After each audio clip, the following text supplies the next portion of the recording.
little bit ashamed. What would your pseudonym be? Probably just some like generic women's name, like Susan Smith. Oh, that's my aunt's name. Is it? Yeah. What? Yeah. It's random.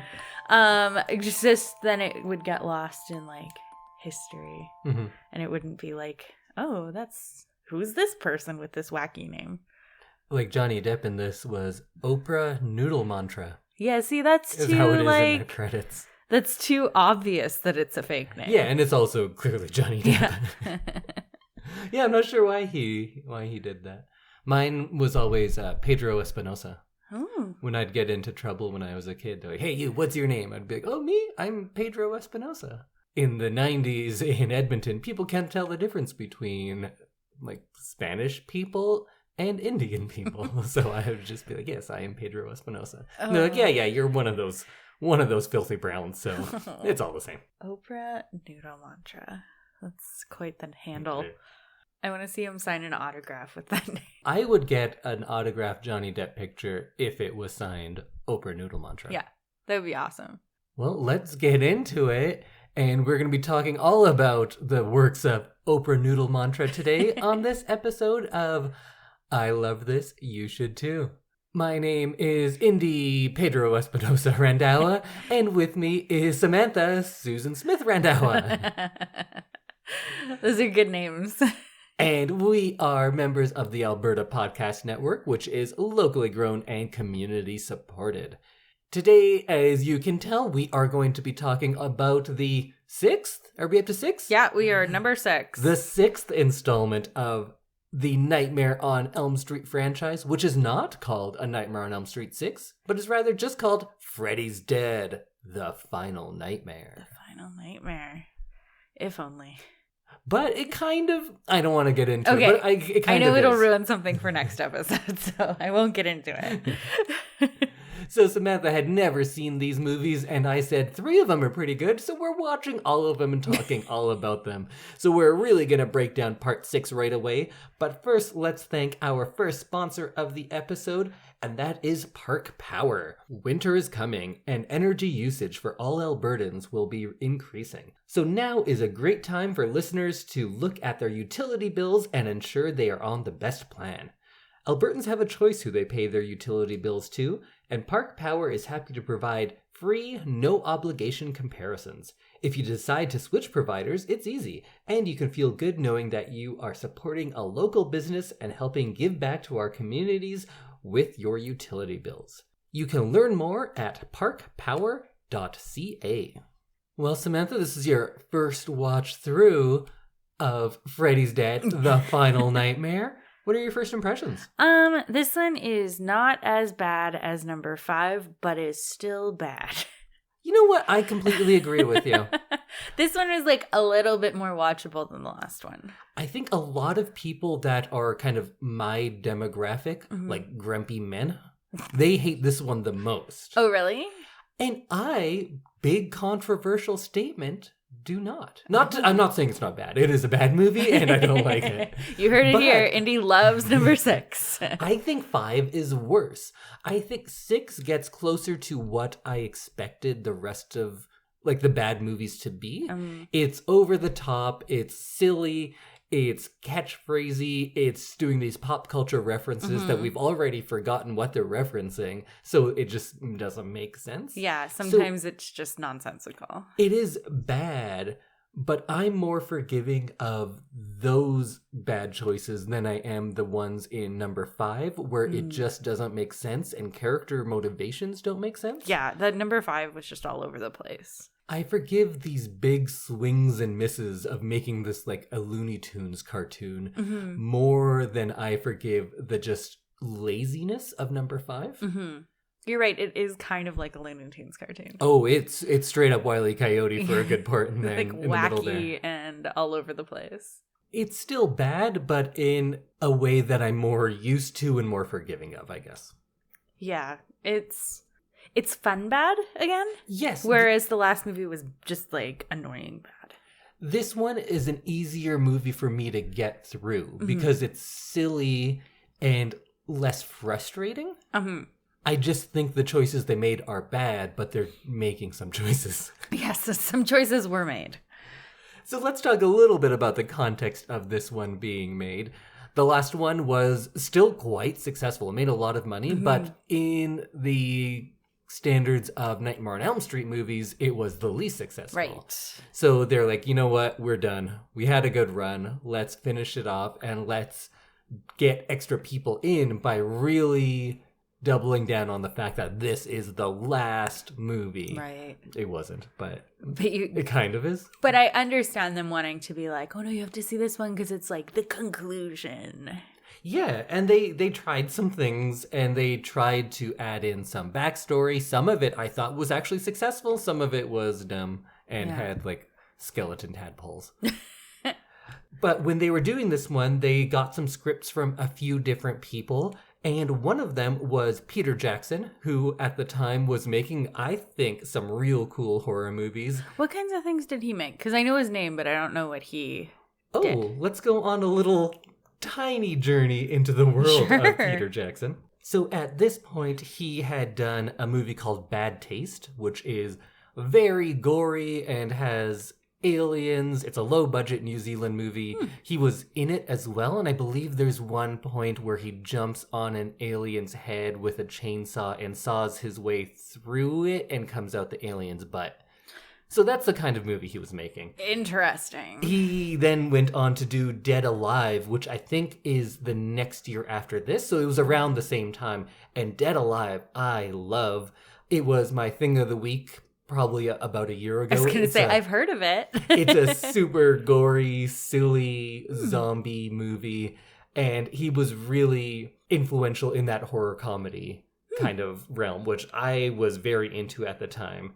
So he wrote a script, and I really liked his premise. So it was going to be in a world where Freddy Krueger is like this old, washed-up joke. Oh. Which is kind of... that's a nice, like, angle to come from. Really what the world was feeling at this point. Right. So he's still a dream demon, but the teenagers of Springwood.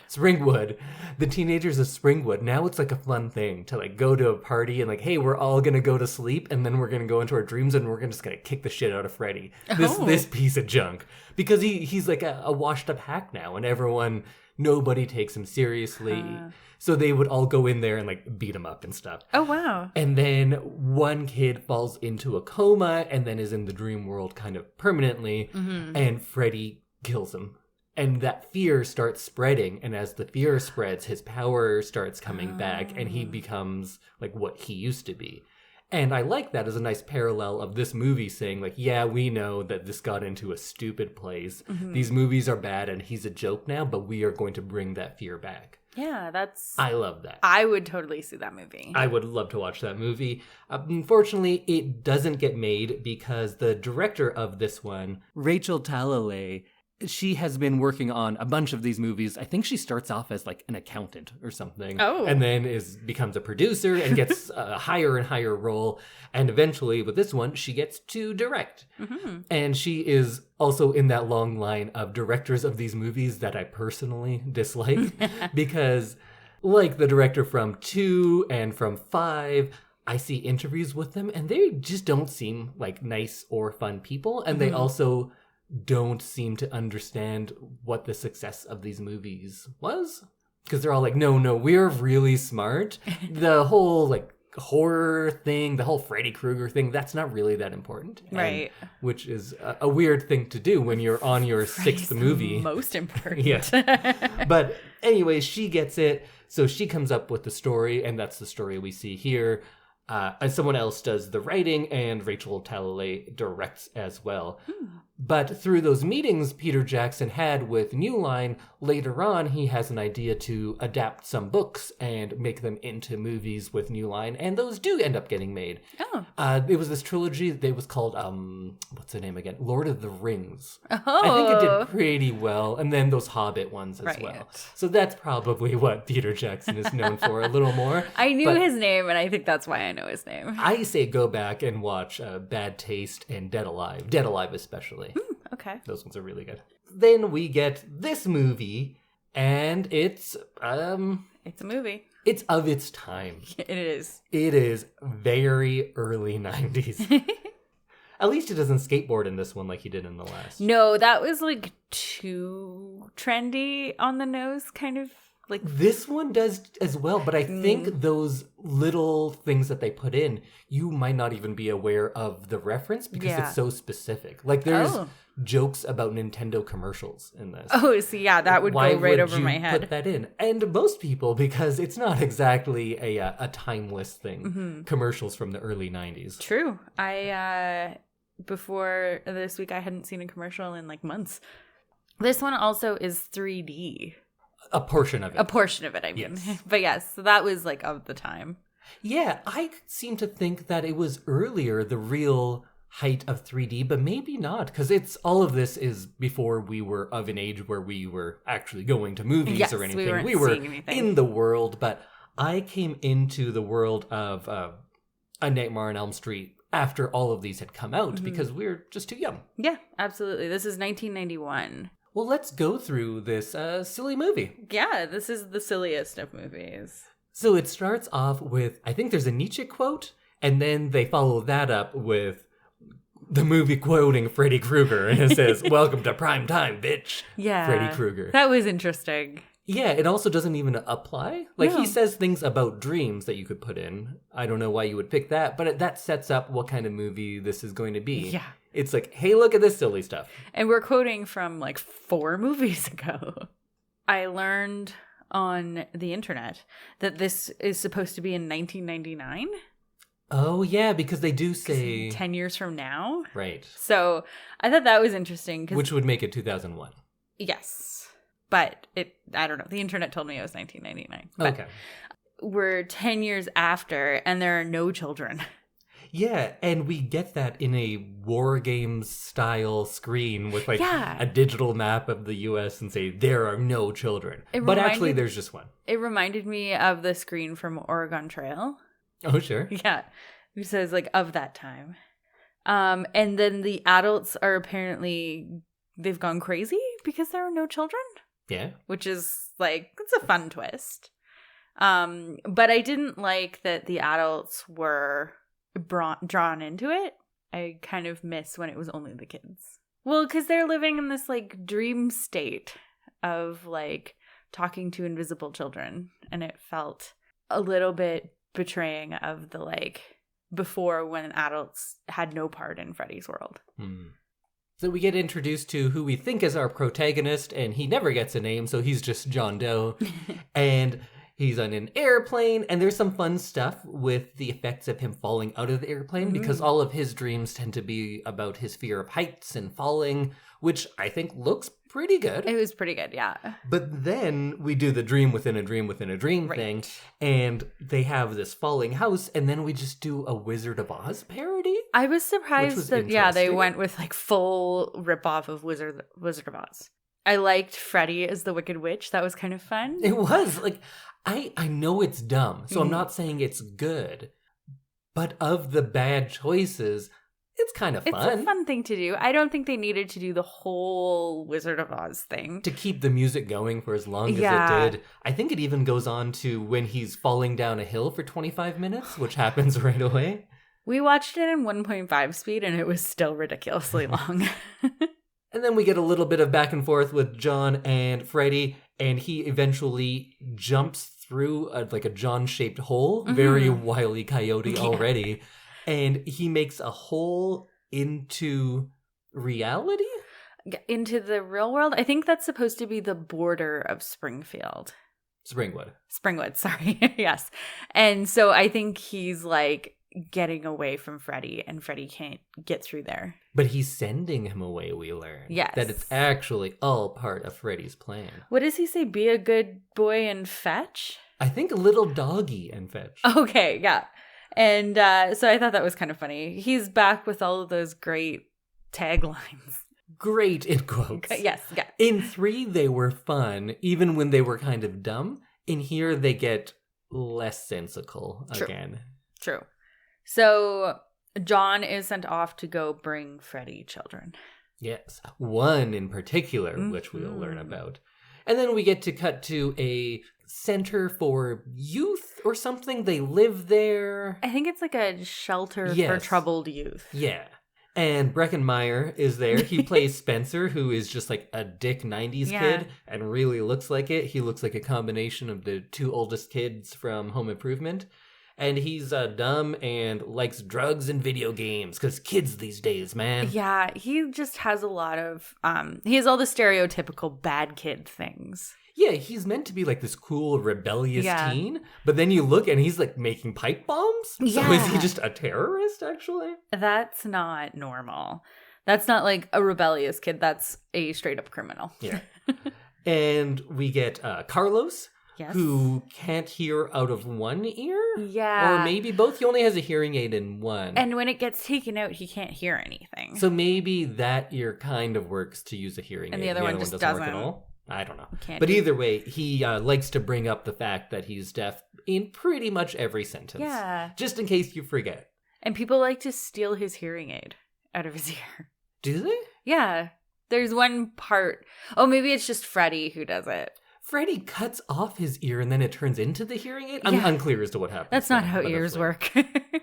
And we get the angry girl who is angry about everything, and also she is angry. Yes. That is her character. Her name is Tracy. Tracy, right. And then we meet Spencer, who is kind of this... Oh, that is Spencer. That's Breckenmeyer. Right. And he doesn't want to conform and be his dad, because apparently that's his only choice. And there's also a therapist who we just call Doc, who is a dream specialist. Yeah. Kind of? Is he a dream master then? No, he's just a dream student. Oh, okay. He's a student of the dreams, and he does the best he can, but he only gets to meet with the kids for 23 minutes a week. Such a random amount of time. Is that a joke? Or is it bad writing? I think It's bad writing both ways, but is it meant to be both. funny? But I think it's supposed to be like, he's so stressed and he has so many kids to see, he only can like allot 23 minutes to each child, maybe? Sure.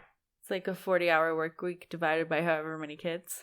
But it seems like there's only these 4 kids. Yes. Anyways, John arrives and he yells a lot and he hits a filing cabinet and he's angry with a chair and then he sings all night and he's just like a real dick. Yeah. There's a lot of bad acting in this one. Yes, there is. Who's good in this? Freddy. I don't know who's good. I'll say he does good with what he's doing. It's some weird things that he has to do. Mhm. He's consistent. I think Maggie is good. Mm-hmm. I think Carlos is fine. Mm-hmm. And I think Breckenmeyer is fine. Okay.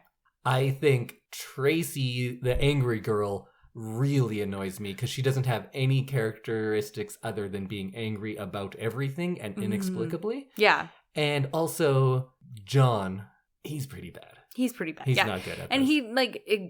he like his character seems to have no concept of what he's even doing in this movie. Except when it's convenient for the plot. And he remembers immediately.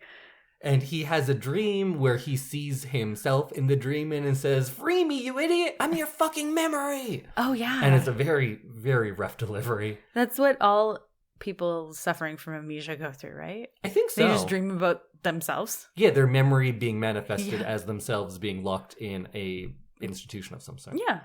Totally normal. So we get something that we haven't seen too much of. Or I guess it happened in Dream Warriors as well, where if something is happening in the dream, the real world people are acting it out, even if there are like phantom things. So in this one, he's going upstairs in his dream. So he's like walking on the air in the real world. Right. Going up invisible stairs, and he ends up knocking a cop out of a window. And rather than the cop like shooting him or, I don't know, being angry, he just goes, "You asshole," Yeah. for being knocked out of a window. That seems like through a glass window. like a major underreaction. For defenestration? Yeah. Defenestration? Is that falling out a window? To defenestrate someone is to throw them out of a window. Oh, interesting. It sounds so much more intense when you say it that way. Throwing someone out of a window seems intense. True. But yeah, to defenestrate. I learned that when I was in Prague because they had this revolution that was mostly about defenestrations. Oh. They didn't like chop people with swords, they just threw them out They of windows. just went around throwing people out of windows. Yeah, from the Prague castle. But you still die. Oh, it was in the castle. Yeah, because it's quite a drop. Okay. I thought you meant just like people in their apartments throwing each other out of windows. There might have been some of that. And there's a bunch more dream stuff, and what we learn is that most people think a blank water tower is the most distinguishing feature of a town. Yes. Maggie, the doctor or person who's in charge of these children, she finds a clipping, like a newspaper clipping that says Springwood on it. And that's how they decide that they're going to go on a road trip in order to make John remember his life. And of course, the other 3 kids are stowaways, and they're hiding in the back of the van because they're trying to go to California or something. I don't know. They just pay attention. I think they just wanted to get away. Yeah. So they can be homeless. Yeah. And live on the street. That's the better alternative, I guess, because they really hate this place. Although it seems fine. There is everything that's in whatever city that's supposed to be, like the big city, is just covered in graffiti constantly. Yes. So that's how you know it's bad. And their van is covered in graffiti. You'd think they'd clean that off before driving it across the country or wherever they're coming from. There's no time for that. They have to save these kids. I like that the Springwood sign doesn't try too hard. It just says Springwood. It's a nice place to live. Yeah. And they get to the Springwood Fair, which is weird, and it's dumb. It is a dumb scene, but it's also kind of spooky. So yeah. I kind of liked it. It was creepy for sure because these adults are just in a trance and are just. My favorite was the guy circling in the bumper car. I liked the smoking clown. There's just a clown smoking a cigarette, which was pretty funny to me.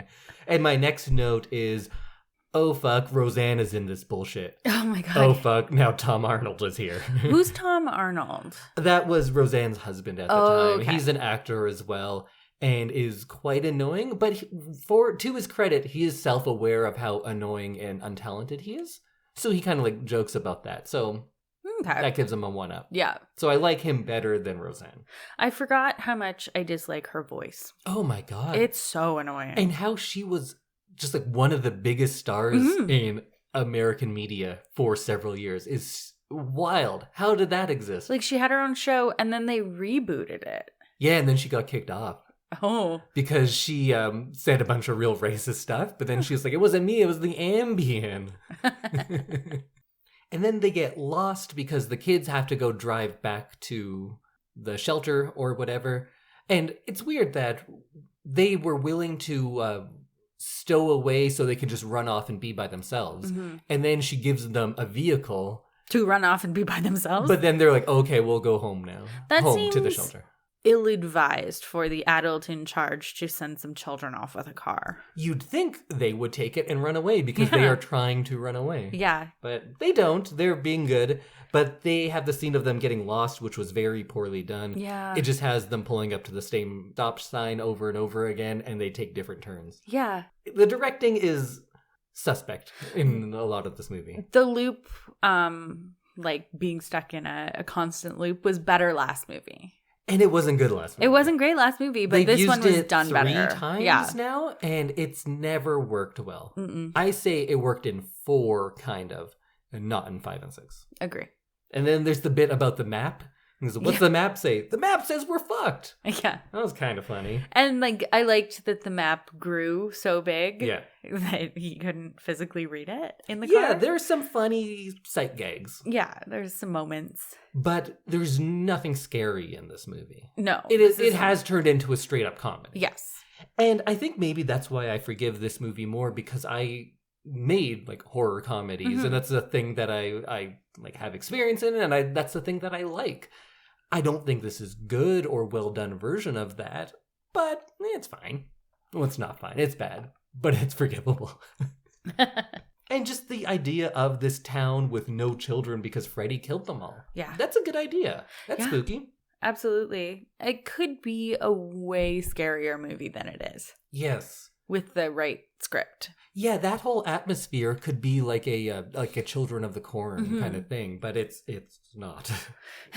And they find out through something that Freddy has a kid, which really excites John, despite the fact that he has no idea who Freddy is. Right. He has amnesia. John, like we said earlier, has like bouts of memory when it's convenient. Meanwhile, the rest of the gang is going into the Freddy house. Yes. Which I think in the flashbacks we learned that Freddy lived there before Nancy. Maybe? I think that's what they were trying I'm to unclear, tell yeah. people. Which makes sense why he's always attached to that house then. Yes. I liked this part of the movie because they go into like an abandoned for sale house and then it turns into the Freddy house. Like the Freddy house can camouflage itself. Yeah, the powers in this are kind of all over the place, but it was fun. I think one of the reasons why I forgive it in this one is the last 2 movies of nonsense have prepared me for it. So now when it's nonsensical, I'm just like, yeah, whatever. They're all nonsense. Yeah, as long as it's like semi-fun. I think if I had watched this after 1 or after 3, I'd be much more critical. Yes. But coming after 5, you're like, yeah, that's not so bad. Does it make somewhat sense? Yes.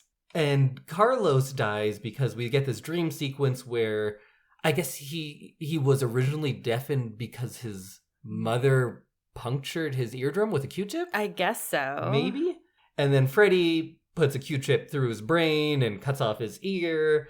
But and then he can't hear. But then he gives him like a super hearing aid, which is like a spider creature, very Cronenberg-y. And now he's hearing too good. Yeah. So he's scared of needles dropping. Right. Like actual pins dropping. Yeah. But there are louder things going on, but those don't really around him, yeah. Like Freddy's laughter would probably be louder than a pin drop. Or his own breathing, or him walking on the metal. Exactly, yeah. Whatever.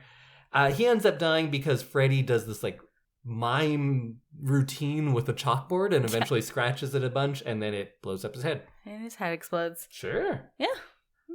Seems like something that could happen.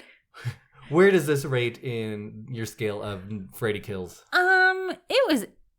It gets points for being different, and it gets points for sticking to a theme and like sticking with it, because sometimes you get so many random things in a death scene.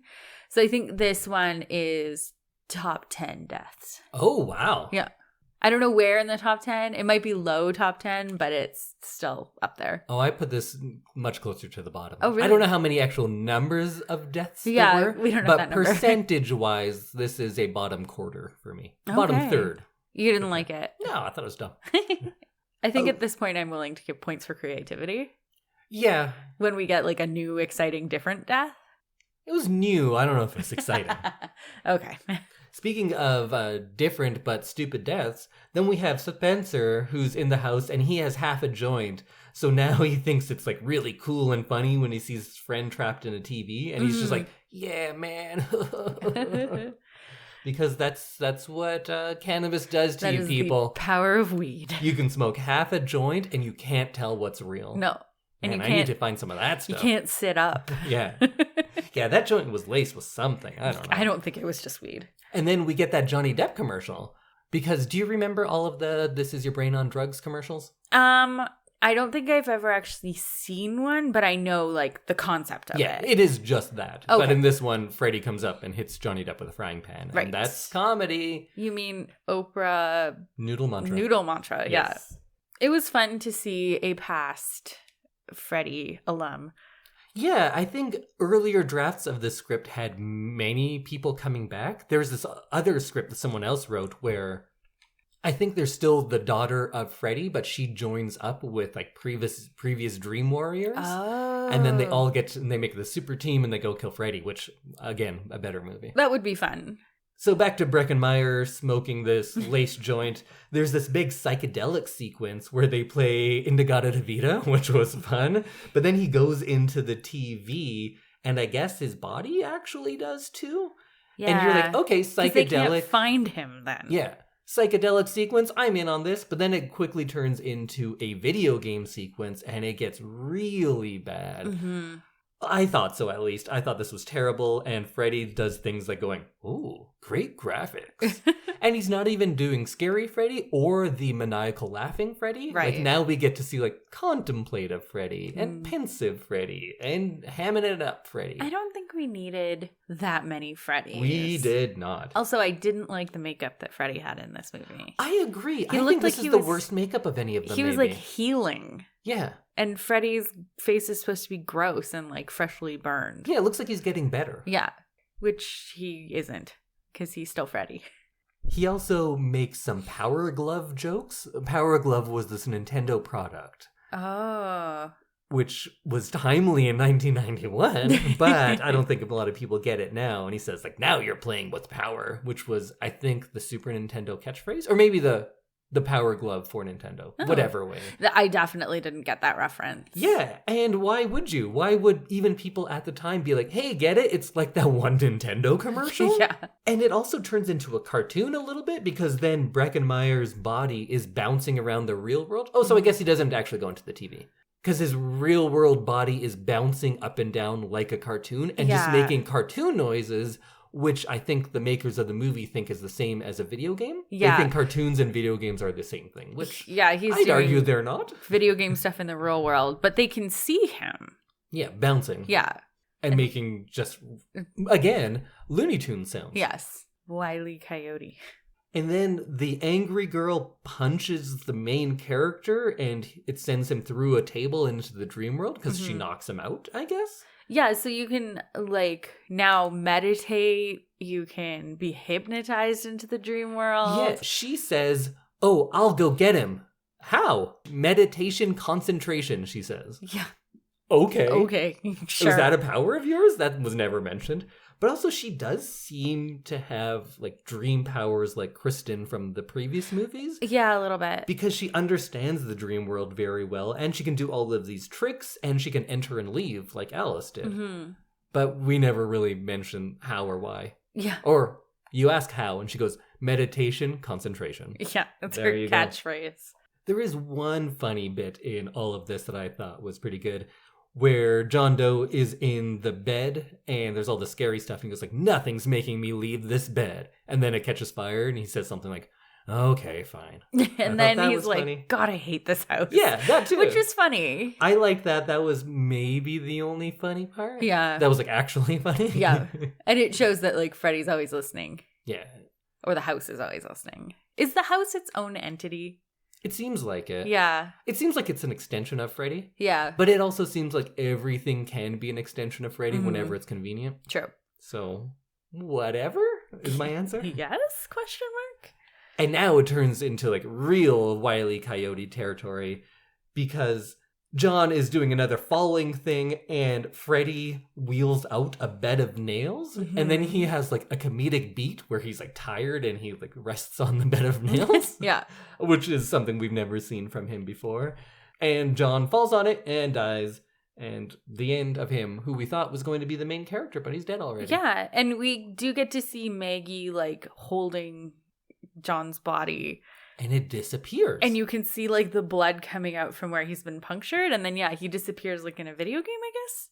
But he wasn't the video game guy. No, but... His soul goes into Freddy, which I guess that's something that happens. Freddy But where souls. does his body go? I don't know. It literally disappears, which is an odd thing to do. That doesn't make sense. But they drive outside of Springwood, so now Freddy can go wherever. Because I guess... he can go between dream world and reality. He can cross over that, but he has a lot of trouble crossing municipal lines. Yes. He could not leave Springwood for whatever reason. Yeah, which is interesting. Before John dies, he reveals that Krueger's child is a girl. Well, all he says is, it's not a boy. We don't know that that means the child. Yes. And he could have said, like, Freddy had a daughter. Yeah. Or I think he knows who the daughter is by this point, doesn't he? Or does he not? I don't think so. I think he's only seen the little girl version of Freddy's daughter in the, like, dreams. So I don't think he knows that it's Maggie. Right. And Freddy goes into Maggie's brain, and they drive across the city lines, and it shatters? Yeah. Like, reality shatters? So I don't know if that means that we are now in a dream for the rest of the movie, or if everything in Springwood is a dream. Is Springwood just a dream now? If you physically go into it, you are in a dream. Yeah, I don't know. I think that might be it, but it doesn't make any sense. And throughout this, the angry girl is just yelling, going, come on, let's go! Even though she's cradling a dying boy. Yeah, there's someone literally bleeding to death in her arms. She's like, leave him! Get in the car! And they go back to the shelter, and everyone has forgotten all of the dead people because that's Freddy's power now too. Yeah, just amnesia, mass amnesia. Except for Doc, who remembers. Because he's a dream student. Dream student, yeah. And Maggie finds out that she is Freddy's daughter, and she has this dream, which I actually liked quite a bit. So she meets this little girl, and she becomes the little girl. Yes. And we get to see Freddy's, like, basement of tools that he uses to murder all the children. And this Robert Englund version of Freddy, I think, is maybe the scariest because it's someone who's like murdered his wife and has like a kill room of tools to murder children.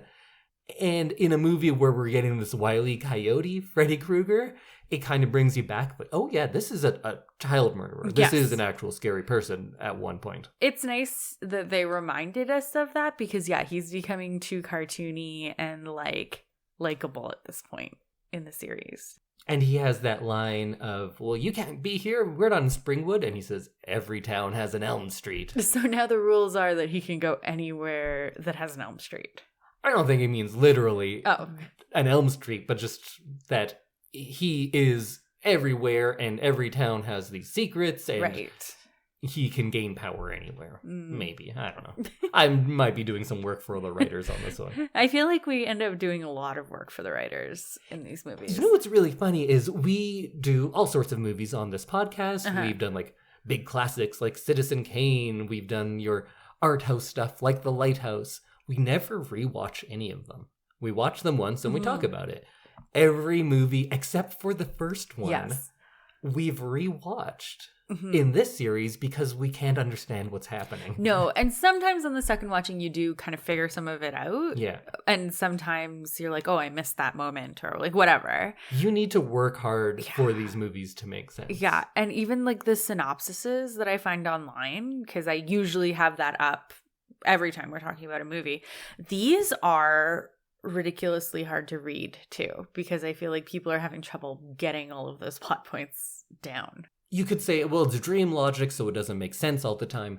But movies 1 and 3 are dream logic as well. But they use that to their advantage, while these ones just use it to like obscure any sort of continuity or reality or consequence. And then Tracy has a fight where in her dream, she murders her dream dad and fights Freddy. And she's a very, very bad at fighting scenes. Yes. It looks bad, and the direction is especially bad for anything that involves action, I found. And this is another one where the girl has some sort of athletic pursuit and they show her doing it and it's like she's really bad. They use that a lot. The tough girl. They have to have one tough girl in a lot of these movies. It was like the girl who said, oh, I'm gonna go home and lift some weights. And she talks about lifting weights so much, never does it. Or the one who's on the swim team. She always talks about swimming, never swims. Never swims. Just sleeps in hot tubs. And Freddy also fights Doc and explains that dream people gave him powers? Yeah. All right. What does that mean? But both Doc and Tracy live through their Freddy fights.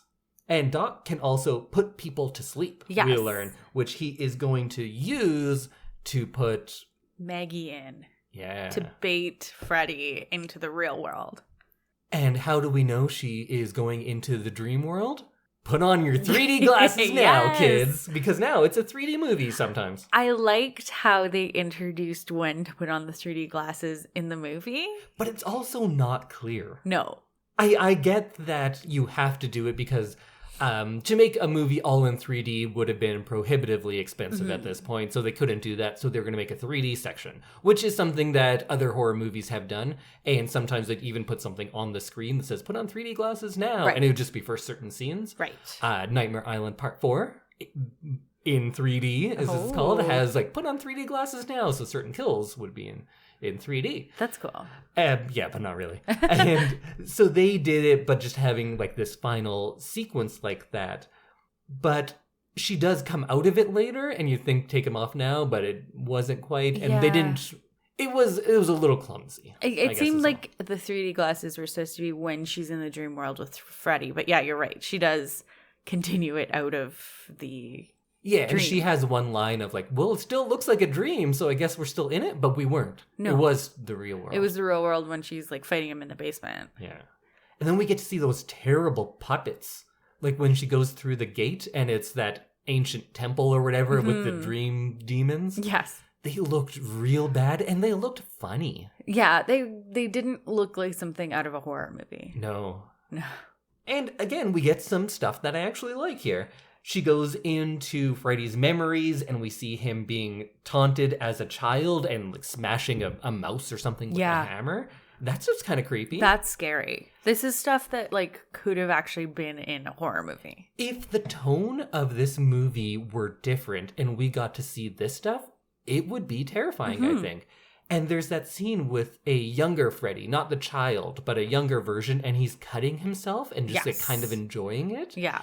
That, I think, I don't think it worked here, but I think it's due to the rest of the movie and the tone that set. So when you see something like this, you're like, oh, is this funny? Because everything else in this movie is funny. Yeah. But I thought that actor, I don't know, he brought something He did, good. Yeah. I think if this was supposed to be a scary movie, that this would have been terrifying. Yeah. Because the idea that someone who looks like everyone else is harboring this like secret life, that's terrifying. Because you never know who it could be. And I think we've seen this in other horror movies when you have a flashback and you get to see them as a child and all the seeds of who they will be. Yeah. And it elucidates this character and it has some legitimate frightening elements, but in the context of all of this, like these talking silly puppets, it doesn't seem as scary. Yeah. And then we have this caretaker guy who is maybe Freddy's adopted father or maybe just his boss. Unclear exactly. Yeah, they don't really give you enough context. But it's Alice Cooper. Yes. And Alice Cooper is bad at this. His scene was really bad. He looks like he's playing a caretaker for Halloween. It looks like a purchased costume. Yeah. That wasn't great. And he's whipping him in a way that couldn't actually hurt, but it just goes on for too long. And he is billed as Freddy's father. Oh, is he? Yeah, so I didn't get that. It seems like he was working for him. Yeah, because he comes downstairs all drunk and like ready to whip him up. And they seemed like not that different in age. Yeah, that's the other thing. It totally didn't seem like a father-son age gap. And then I just have the note of the floating skull demon things were real dumb and had real dumb voices. That's the kind of film criticism you come to me for. Yes, right? Yeah. That was real dumb. They're dumb. But to be fair, they were real dumb. They were real dumb. This whole movie was real dumb. Yeah.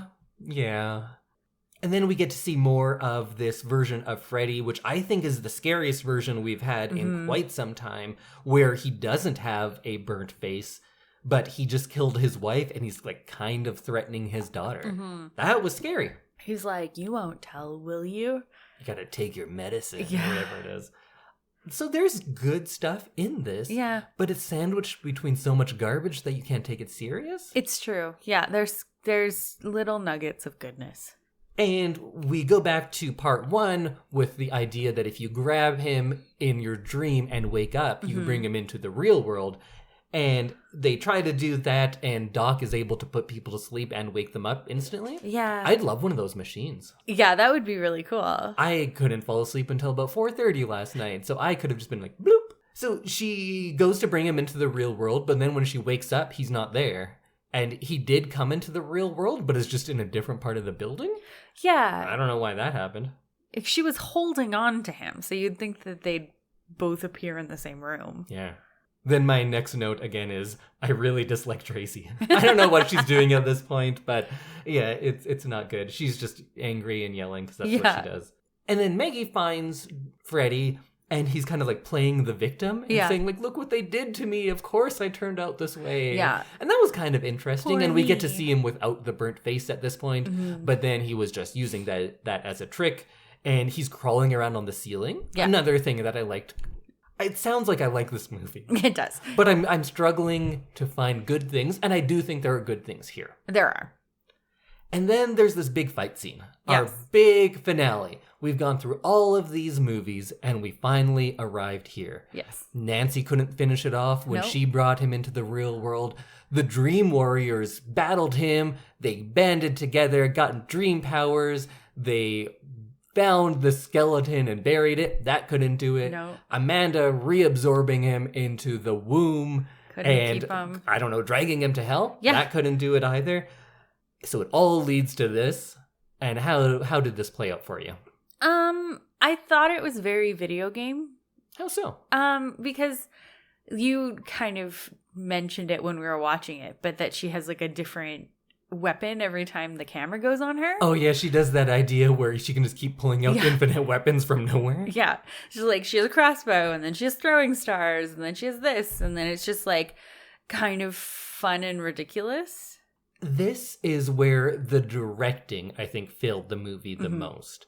And it sounds like I'm really on the director of this one, where I didn't talk nearly as much about it in the last one, because the last one was so bad. Yeah, the director was terrible. Probably the worst of all of them.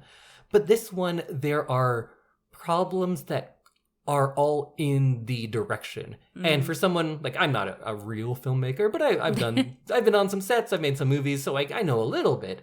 And it's clear to me what the problems are, and it shouldn't be. I'm not talented in filmmaking. If I can say, like, oh, this is what you did wrong, it's amateurish. It's not a good thing. Right? Yeah, someone like me shouldn't be able to pick it apart. And it's not fun to listen to, the problems with the direction. So to, like, kind of summarize it, you couldn't tell the space at any point in time. No. How it was cut together. You never saw Freddy and Maggie together, so you didn't have an idea of what the space was. We have both Doc and Tracy are on the outside of a wall. Doc is trying to bang down a jail cell door with hitting a bar with a bat, which isn't going to work. And then Tracy is just going underneath a chain link fence and throwing in things that can be convenient whenever you need them. That was all dumb. And then the actual fight, they would do one move and then they would like reset. And they're like, okay, now we're going to do the next thing. It was like a bad stage play when they're clearly not really trained in stage fighting. Yes. So they'd always have to reset. And they're like, okay, now it's your turn to do something. And then it's this move and stop. And this move and stop. Yeah, I found it really choppy and hard to figure out where they were in the room too. Yeah, the editing was terrible, but from what I would guess is they didn't shoot enough coverage. They didn't shoot it properly, so you couldn't really fix it in editing. Like, but more the editing angles would have helped? Yeah, or just give us a wide, show me that space. But I think a lot of it comes down to they were using different cameras because of the 3D. And they got stuck on having shots where, like, okay, now the bat is going to come out to the camera. But you didn't pay any attention to, like, hey, where are the characters right now? What is this set? They're like, what's going to look cool in 3D? Yeah. And we're just going to shoot those things. That's what it seemed like to me. Okay, that's a good explanation of a very confusing scene. Yeah, because the camera would have been much physically larger than what they were using in other stuff. So maybe it's because of that. True, yeah. Either way, it looks bad. And eventually, Maggie stabs him in the chest with the glove. Yes. And then Tracy says, here, take this, and throws Breckenmeyer's bomb.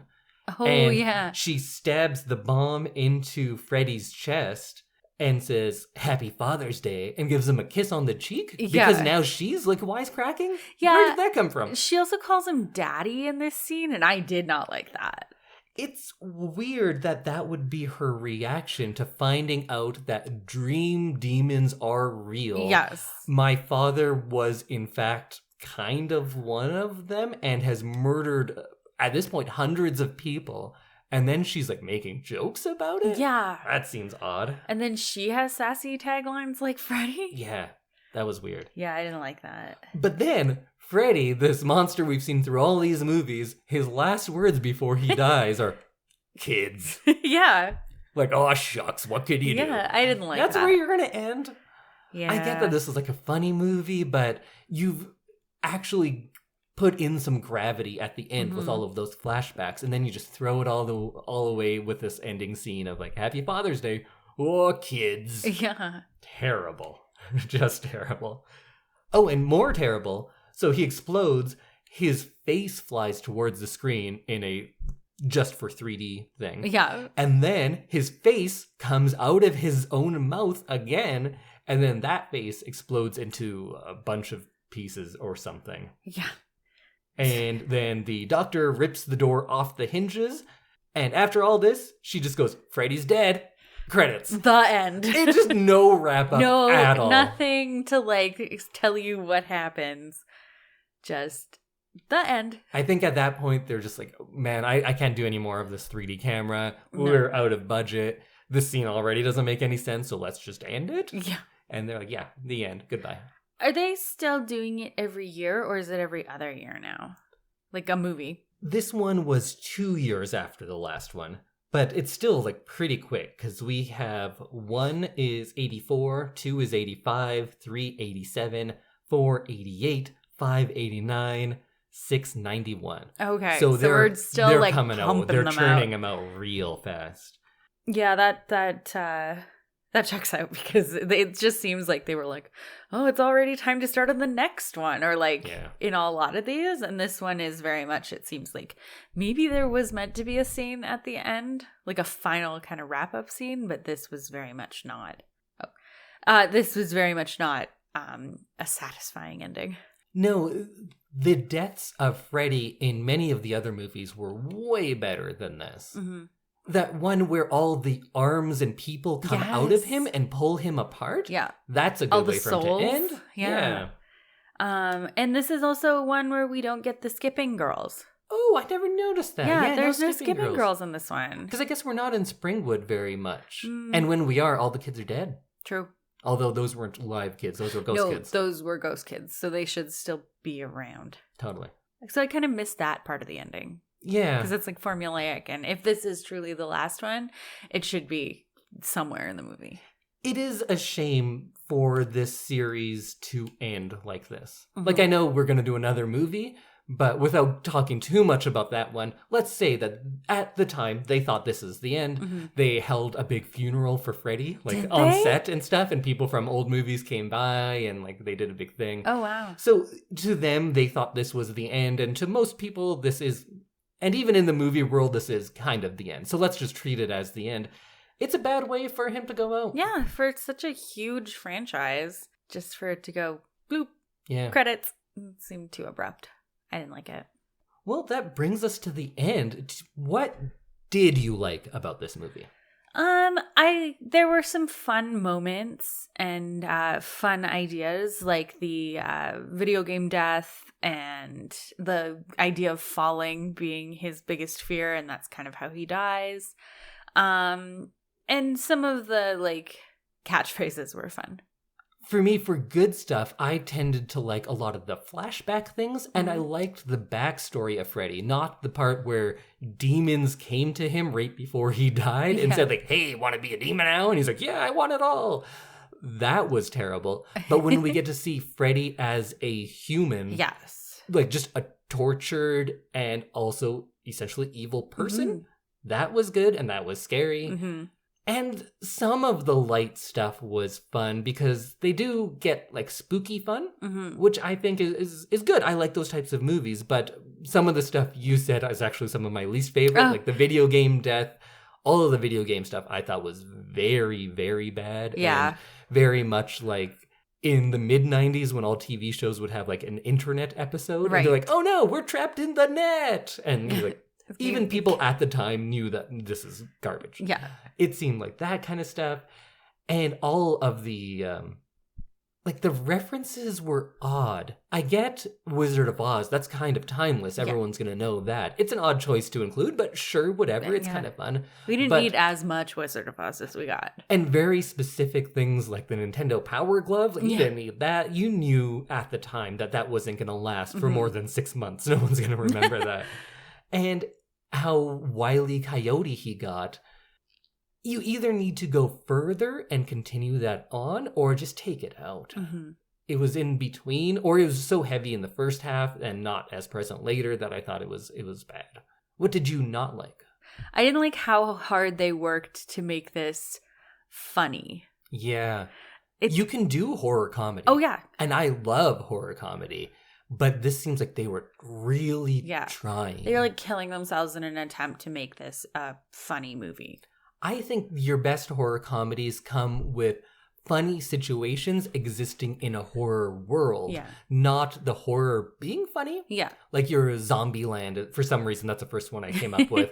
Where the characters have like their interactions are funny, but the stuff happening is still scary. Yeah, it's dire. And they treat it funny in points. And even going back to things like early Peter Jackson, they're trying to do more like that. Like, it's so silly, it's funny. And Peter Jackson can do it, but he goes all out in those early ones. It is so over the top, so crazy that, yeah, you get in that heightened world. And here it's bits and pieces. Yeah, I didn't like it because it didn't seem like the movie knew what it was. No, it seemed very forced. Like, we had all this really creepy stuff of Freddy being real, like a real man, not this burnt up, like, actor. And then also you get all these, like, silly slapstick kind of catchphrases, so I didn't feel like they went together. No. It felt like two different movies that they cut together. It's like really the last couple of movies. It just seemed like what it is. We have this character, people know him, we'll make some money, we just need to get something out quickly. And it kind of just seemed like that, which is probably the least forgivable thing about this. Turning Freddy out. Do you have your revised rankings now? Ooh, I think my revised ranking is 1, 3. I feel like 2 and 4 are kind of interchangeable. Yeah. And then 5 and 6. Oh, no, sorry. 6 and then 5. Okay. Yeah. I think I pretty much agree with you. I go, it's kind of like tiers. 1 is its own tier. That is a fantastic movie. 3 is a very good movie. That's its own tier. And then 2, 4, and 6, I think are all kind of close. I would go 4 to 6. Right. But I'm not so hard on those ones because those 3 are all kind of in the middle there. Yeah. I feel like at the beginning, I disliked 2 a lot more because it was coming between 1 and 3. And when it's compared to that, it's tough. Yes. So it's almost like you'd have to go rewatch 2 now. I kind of want to rewatch 1 just to see if all of this like nostalgia that I'm having for it is real. Oh, it is. 1 is very good. But I think it doesn't get affected by the rest of these because it is so different. It's like a standalone, yeah. Yeah. It's its own thing, and it's just like a straight-up serious movie, which the others aren't really. So I would go 1, 3, 4, 2, 6, and then 5 is its own tier as well of being garbage. Yeah. The garbage tier. Yes. So our second sponsor of the episode is Pod Power. With Pod Power, our sponsors are making it possible for us to amplify the voices of Albertans and Alberta podcasters. This episode, the Edmonton Community Foundation is helping us give a Pod Power shout out to Is This For Real? Is This For Real is a podcast about various facets of Black life in Edmonton. In this first season of the show, Breaking the Blue Wall, host Omar Salafu explores anti-Black racism and policing and tells stories about policing in schools, accountability in Alberta's policing system, and the impacts of police violence on Black Edmontonians.